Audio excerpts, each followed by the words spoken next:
Kontrakan Andra terletak di pinggiran kota, di sebuah gang kecil yang sempit. Rumah kecil itu memiliki dinding yang catnya mulai mengelupas, dengan ventilasi yang kurang sehingga udara di dalam sering terasa pengap. Kontrakan itu memang sederhana, tapi cukup nyaman untuk pria lajang seperti Andra.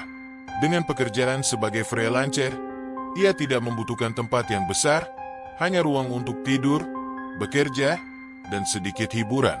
Malam itu, Andra baru saja menyelesaikan pekerjaannya. Ia seorang editor dokumen dan sering menangani berbagai jenis naskah untuk kliennya. Pekerjaan ini memberinya kebebasan waktu, tapi juga tekanan yang tidak sedikit, terutama jika deadline mendekat. Laptop di hadapannya menunjukkan pukul 11.47 malam. Ia baru saja mengirimkan dokumen terakhir kepada kliennya. Setelah memastikan email terkirim, ia menutup laptopnya dan meregangkan tubuh. Rasa penat menyelimutinya, tapi malam masih terasa panjang. Ia memutuskan untuk menghabiskan waktu dengan menonton film horor favoritnya. Pilihannya jatuh pada film tentang arwah gentayangan yang membalas dendam kepada manusia. Andra mematikan lampu kamar, hanya menyisakan cahaya redup dari layar laptop.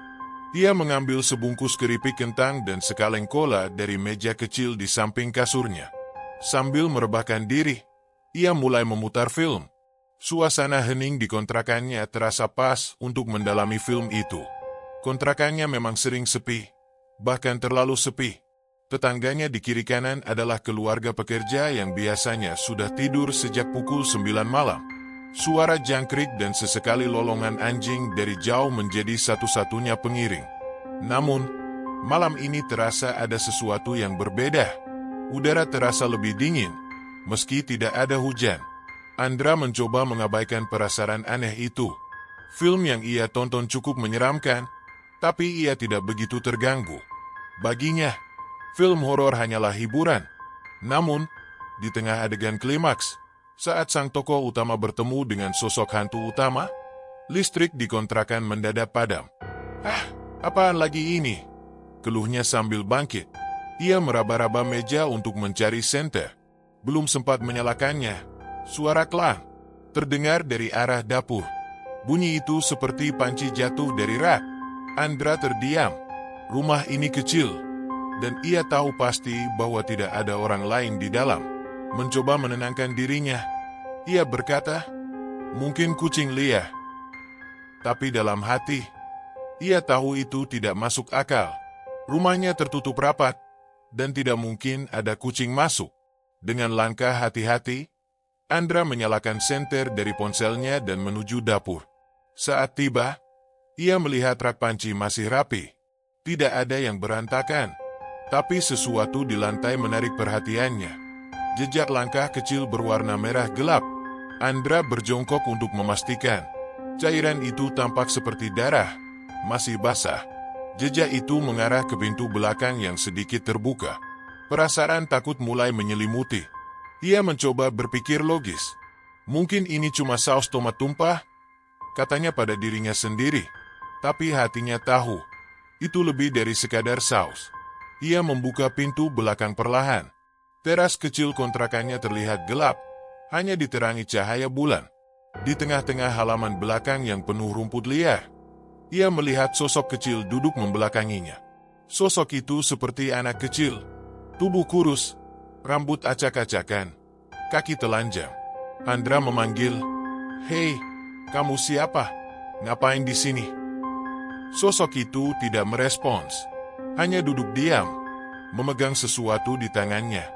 Cahaya senter Andra menangkap benda itu, seperti tulang. Andra merasakan dingin merambat ke punggungnya. Ia mencoba lagi. "Hei, aku tanya, kamu dengar nggak?" Anak itu akhirnya bergerak. Perlahan, ia memiringkan kepalanya ke kanan, lalu ke kiri. Bunyi krek-krek terdengar dari lehernya, seperti tulang yang patah. Lalu, anak itu menoleh. Wajahnya muncul di bawah sinar bulan. Kulit pucat, mata hitam sepenuhnya, dan senyum yang menampilkan gigi-gigi tajam. Andra membeku. Anak itu mengangkat tulang yang dipegangnya dan menjilatnya perlahan. Dengan suara serak, anak itu berkata, "Kamu diundang. Setelah mendengar perkataan anak itu, entah mengapa pandangan Andra menjadi kabur dan ia terjatuh tak sadarkan diri. Dan tiba-tiba ia sudah berada di tempat asing. Seolah ia sedang bermimpi. Andra berdiri terpaku, mengamati ruangan besar yang tidak dikenalnya. Restoran itu memiliki desain arsitektur yang tidak lazim, campuran antara gaya Victoria dan nuansa gotik. Langit-langitnya menjulang tinggi dengan kubah besar, dihiasi lukisan mural suram yang menggambarkan perjamuan aneh. Orang-orang dalam lukisan itu tidak tampak seperti manusia biasa. Wajah mereka terlalu tirus, dengan senyum lebar yang menyeramkan. Di setiap meja, tamu-tamu duduk dengan posisi yang sangat kaku, seperti boneka porselen yang ditata sempurna. Tapi tangan mereka bergerak, menyuap makanan ke mulut tanpa henti. Makanan itu tampak aneh, tidak seperti hidangan biasa. Ada potongan daging yang terlalu merah, cairan berwarna gelap seperti darah, dan sesuatu yang tampak seperti organ tubuh manusia. Andra menelan ludah, pemandangan ini terlalu mengerikan. Ia mencoba bergerak mundur, tapi pelayan yang tadi muncul sudah berdiri di belakangnya dengan senyum lebar. Pria itu mengenakan seragam hitam dengan dasi putih. Wajahnya begitu sempurna, seolah-olah dipahat dari marmer. Tapi tatapannya dingin, seperti mata patung yang tidak hidup. "Selamat datang di restoran malam, Tuan Andra," ujar pelayan itu dengan nada sopan yang berlebihan. "Kami telah lama menanti kehadiran Anda." "Restoran apa ini? Aku nggak pernah ke sini," sergah Andra. Suaranya terdengar lebih gugup dari yang ia harapkan. "Semua tamu di sini adalah yang terpilih," jawab pelayan itu tanpa menjelaskan lebih lanjut. "Dan Anda adalah tamu istimewa malam ini. Mari, silakan duduk." Pelayan itu menunjuk ke sebuah meja kosong di tengah ruangan. Meja itu berbeda dari yang lain, lebih besar, dengan lilin-lilin hitam yang menyala di atasnya. Taplaknya berwarna merah gelap, hampir seperti warna darah kering. Di piringnya, terdapat nama Andra yang terukir indah dalam huruf emas. "Aku nggak mau duduk," bentak Andra, mencoba menguasai dirinya. Tapi kakinya terasa berat. Ia merasa seperti ditarik oleh kekuatan tak kasat mata menuju meja itu. Semakin ia melawan, semakin besar daya tariknya. Ia akhirnya jatuh terduduk di kursi tersebut, napasnya tersengal. Di sekelilingnya, tamu-tamu lain mulai menoleh. Mata mereka kosong. Bola matanya hitam pekat tanpa putih sama sekali. Mereka tersenyum, senyum lebar yang memperlihatkan deretan gigi tajam. Suara kunyahan mereka terdengar semakin keras, seperti dirancang untuk memecahkan keheningan. "Anda sangat beruntung," bisik pelayan itu dari belakangnya. "Tidak semua orang mendapatkan kesempatan untuk membayar di sini." Pelayan itu berdiri di samping Andra, mengambil sebuah kartu hitam dari sakunya. Kartu itu memiliki ukiran emas dengan simbol aneh, lingkaran dengan garis-garis melintang di dalamnya, mirip simbol kuno. Pelayan itu meletakkan kartu tersebut di depan Andra, lalu berkata, "Semua tamu di sini punya hutang, dan malam ini adalah waktu Anda untuk membayar." Andra mengerutkan dahi. "Hutang apa? Aku nggak punya hutang ke siapapun." "Oh, tapi Anda punya," jawab pelayan itu sambil tersenyum kecil. "Terkadang manusia lupa. Ketika Anda memohon keberuntungan, ketika Anda berharap pada sesuatu yang tampaknya mustahil, ada kekuatan yang mendengar, dan kekuatan itu memberi Anda apa yang Anda inginkan, dengan harga tertentu." Andra teringat beberapa bulan terakhir, pekerjaannya yang tiba-tiba lancar, klien yang berdatangan tanpa henti, dan kemudahan hidup yang terasa tidak wajar. Tapi ia tidak pernah berpikir bahwa itu ada kaitannya dengan sesuatu seperti ini. "Aku nggak pernah meminta apa-apa. Aku cuma kerja keras." Tentu, jawab pelayan itu. "Tapi setiap keberuntungan membutuhkan keseimbangan. Anda mungkin lupa, tapi malam ini adalah pengingat." Tanpa sepengetahuan Andra, kelancaran hidupnya selama ini yang terjadi secara tiba-tiba, ternyata memiliki campur tangan kekuatan mistis yang entah bagaimana caranya sudah menjadi bagian dari kehidupannya. Andra melihat sekeliling. Para tamu tampak seperti makhluk mati yang dikutuk untuk makan tanpa henti. Bau busuk mulai tercium, dan ia menyadari bahwa makanan di piring-piring mereka bukanlah daging biasa. Itu adalah potongan tubuh manusia, tangan, kaki, bahkan kepala. Perutnya mual. "Jadi apa yang kalian mau dari aku?" tanyanya dengan suara gemetar. Pelayan itu mencondongkan tubuhnya, mendekatkan wajahnya yang pucat ke telinga Andra. Dengan suara yang lebih rendah, ia berkata, "Kami ingin apa yang tersisa dari Anda, jiwa Anda." Andra tersentak. Ia tahu ia tidak bisa tinggal di sini lebih lama. Ia memaksakan dirinya berdiri, tapi tubuhnya masih terasa berat. Ia melihat ke arah dapur di sudut restoran. Pintu itu tampak berbeda dari yang lain. Warnanya hitam pekat, dengan cahaya merah samar yang bocor dari celah bawahnya.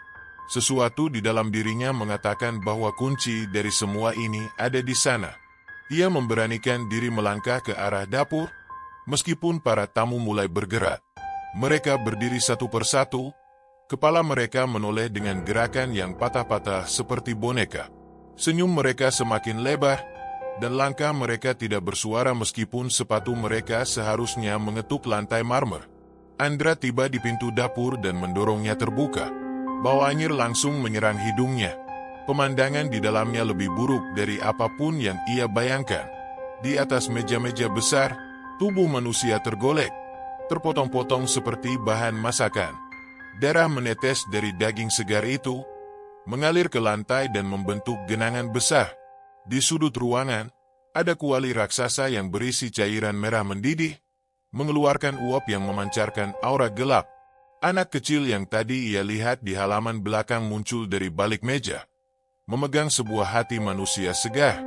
Ia tertawa kecil, suaranya melengking seperti suara burung gagak. "Kamu nggak bisa kabur, Mas," katanya sambil menunjuk kuali besar itu. "Ini semua sudah takdir." Namun, Andra melihat sesuatu yang bersinar di rak dapur.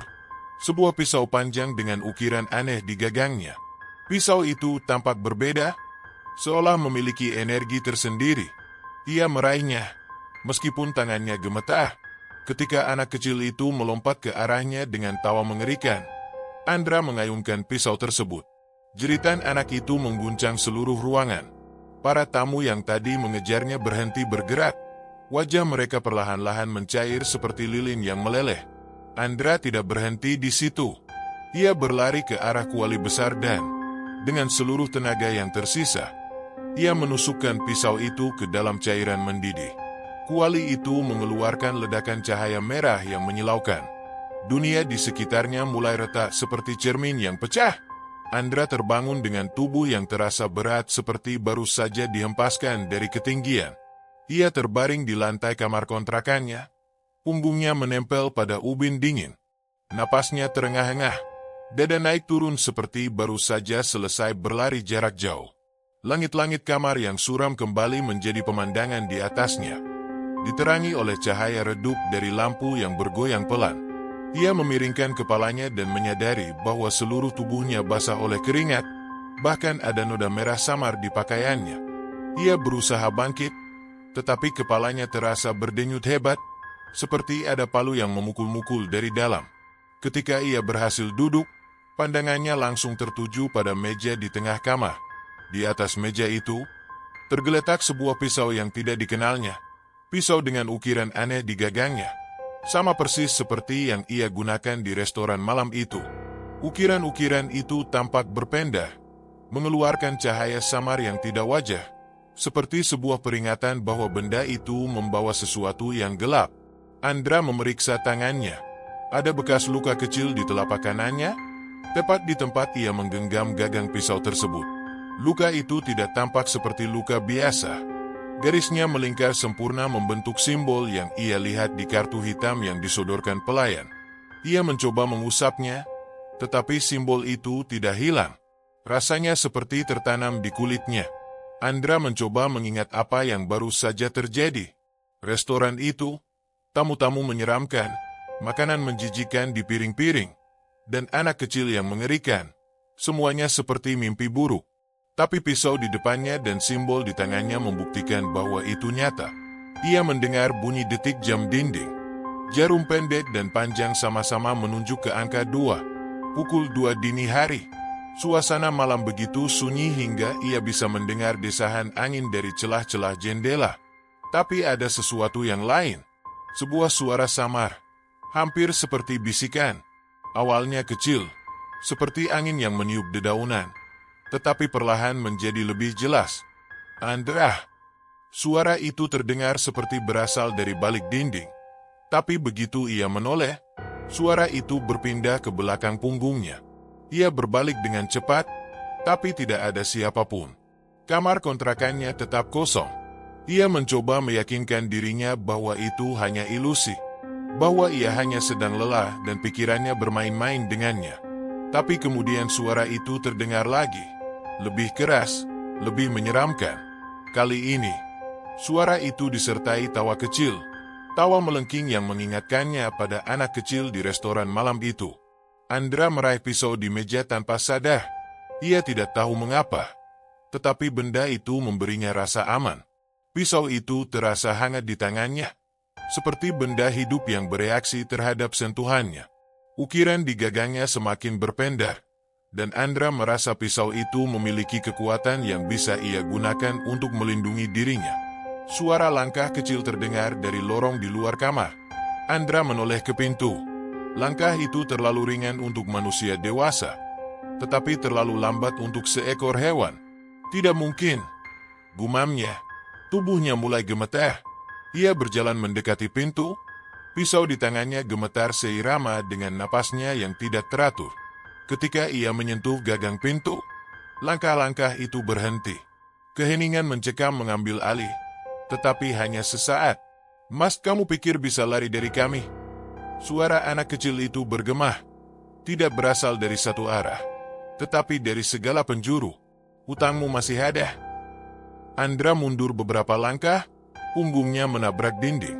Ia menggelengkan kepala, mencoba menolak kenyataan ini. Tapi suara tawa itu kembali, lebih keras dan lebih dekat. Tawa itu mengisi ruangan, membuat udara terasa berat, dan tiba-tiba saja lampu di kamar berkedip-kedip sebelum akhirnya padam sepenuhnya. Kegelapan total menyelimuti. Pagi harinya, karena suara gaduh yang terjadi semalam, tetangga Andra yang penasaran pun mendatangi rumah Andra untuk mencari tahu apa yang sebenarnya terjadi, dan mereka menemukan pintu kontrakannya terbuka sedikit, tetapi tidak ada yang berani masuk. Dari luar, mereka bisa melihat ke dalam kamar yang berantakan. Meja terbalik, kursi patah, dan lantai penuh dengan goresan seperti bekas cakaran. Melihat kondisi kontrakan Andra yang sangat berantakan itu, dan tetangga Andra yang tidak bisa menemukan keberadaan Andra di kontrakannya, akhirnya memutuskan untuk menghubungi polisi. Ketika polisi tiba, mereka tidak menemukan tanda-tanda Andra. Tidak ada tubuh, tidak ada barang yang hilang, kecuali satu hal. Pisau dengan ukiran aneh di gagangnya tergeletak di tengah ruangan. Pisau itu bersih, tetapi memancarkan hawa dingin yang membuat siapapun yang mendekatinya merasa tidak nyaman. Salah satu petugas mencoba mengangkatnya, tetapi benda itu terlalu berat, meskipun ukurannya kecil. Namun, di malam hari, cerita Andra tidak berhenti. Kontrakan itu mulai memiliki reputasi sebagai tempat angker. Setiap malam pukul 2 dini hari, orang-orang yang lewat di dekatnya mendengar suara langkah kecil dan tawa anak-anak dari dalam ruangan. Bahkan ketika pintu dan jendela ditutup rapat, suara itu tetap menggema, seolah-olah berasal dari balik dinding. Beberapa tetangga yang penasaran mencoba masuk. Mereka mengaku melihat bayangan kecil yang berlari cepat di lorong-lorong sempit kontrakan. Yang lain melaporkan suara bisikan yang memanggil nama mereka, diikuti oleh rasa dingin yang menembus kulit.